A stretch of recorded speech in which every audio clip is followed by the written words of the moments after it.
Hi, I'm Ava. I'm Angelina. I'm Kiri. I'm Isabel. I'm Elise. I'm Sky. And I'm Annika. We are all students at Illawarra Christian School.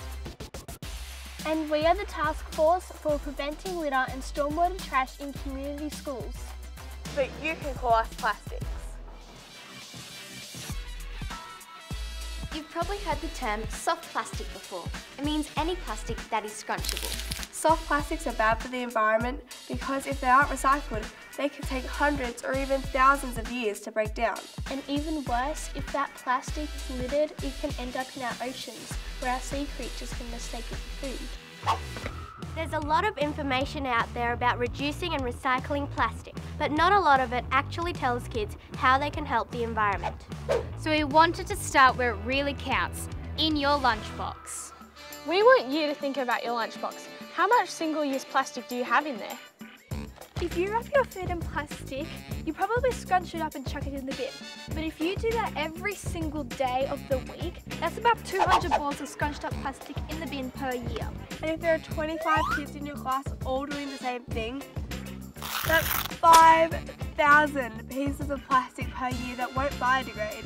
Even worse, if 1 or 2 people litter every day, that's hundreds and hundreds of pieces of plastic ending up into stormwater drains and ultimately getting washed into the ocean. So what can you do to help? Number 1, think about your lunchbox. Do you really need that much plastic?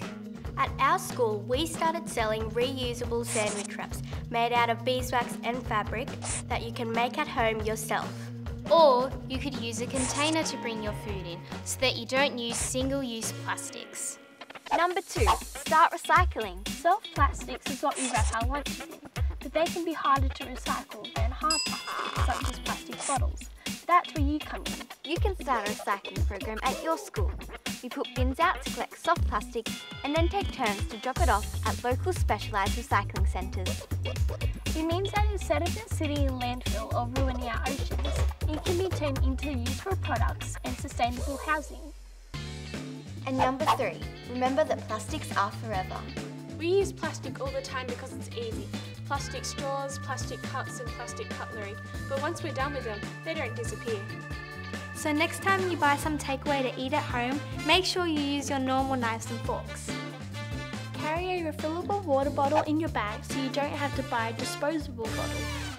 There's loads of other ways you can reduce your plastic impact on the environment, but the first step is to be aware of it. Because this doesn't look like much, but it all adds up. And you don't have to start big by organising a recycling program at your school. You can just commit to putting one less piece of soft plastic in your lunchbox. Reporting for News to Me from the Illawarra. We've been plastics.